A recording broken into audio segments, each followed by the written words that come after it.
சென்னை செங்குன்றம் அருகே பரபரப்பாக நடைபெற்ற சிலம்பாட்ட போட்டி. தமிழ்நாடு பாரத மாதா அசோசியேஷன் நடத்தும் முதலாம் ஆண்டு சிலம்ப போட்டி சென்னை அடுத்த செங்குன்றம் காந்திநகர் முத்துமாரியம்மன் கோவில் அருகே தனியார் திருமண மண்டபத்தில் ஹெல்த் இந்தியா சாம்பியன்ஷிப் மாணவ மாணவிகளுக்கான சிலம்பாட்ட போட்டி நடைபெற்றது.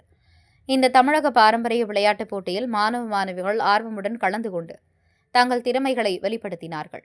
இந்நிகழ்ச்சிக்கு விஜயன் சவுந்தரராஜன், லாசர் ராஜமோகன் ஆகியோர் தலைமை தாங்கி சிலம்பாட்டம் போட்டி தொடங்கி வைத்தனர்.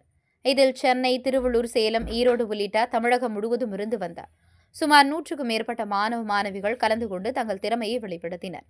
இதில் சிறப்பு அழைப்பாளர்களாக சமூக புரட்சியாளர், துரித போலீஸ் ஆசிரியர் காசு அன்னதாஸ், வெற்றி பெற்ற மாணவ மாணவிகளுக்கு ஊக்குவிக்கும் வகையில் நினைவு பரிசுகள் மற்றும் பாராட்டு சான்றிதழ் மாணவ மாணவிகளுக்கு வழங்கி வெகுவாக பாராட்டினார்.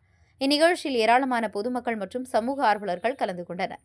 நமது பாரம்பரிய கலையான சிலம்பாட்ட போட்டி நிகழ்ச்சியை மிக சிறப்பாக ஏற்பாடு செய்த பாரத மாதா சிலம்ப அசோசியேஷன், திருமுல்லைவாயல் சிலம்பாட்ட சரவணன் உள்ளிட்ட நிர்வாகிகள் அனைவரையும் பாராட்டினர்.